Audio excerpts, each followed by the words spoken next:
Hindi namin kayo tatantanan. Magandang umaga Luzon, magandang umaga Visayas, magandang umaga Mindanao. Live mula sa GMA Network Center, ito ang 24 oras.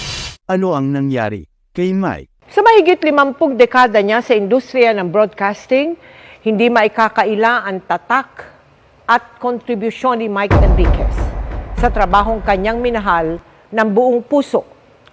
Ang kasama natin sa pagtutok sa malalaking balita at sa pagiging saksi sa kasaysayan.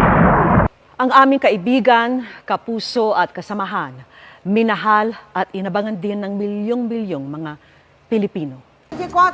Dahil hindi natutulog ang balita. Si Miguel Castro Enriquez, na kilala bilang Mike Enriquez, ay nakakuha ng katanyagan sa pamamagitan ng kanyang trabaho sa GMA Network mula noong 1994, na pinangangasiwaan ang paglago ng radio division nito.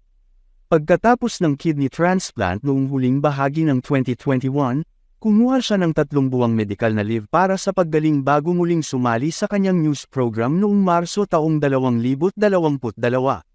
Pumanaw na ang veteranong mamamahayag at icon sa radyo at telebisyon ng Pilipinas na si Mike Enriquez, araw ng March, sa edad na 71.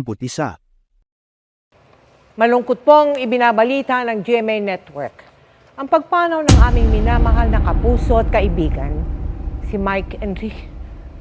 Nakikiramay tayo sa pamilya at mga naulila. Malungkot subalit ito ang katotohanan ng buhay. Anumang estado o kalagayan, anumang edad o kalusugan, tayo ay darating sa puntong ito. Sabi sa Quran, bawat kaluluwa ay makalalasap ng kamatayan. At tanging sa araw ng pagkabuhay na muli, ipagkakaloob ang lubos na kabayaran.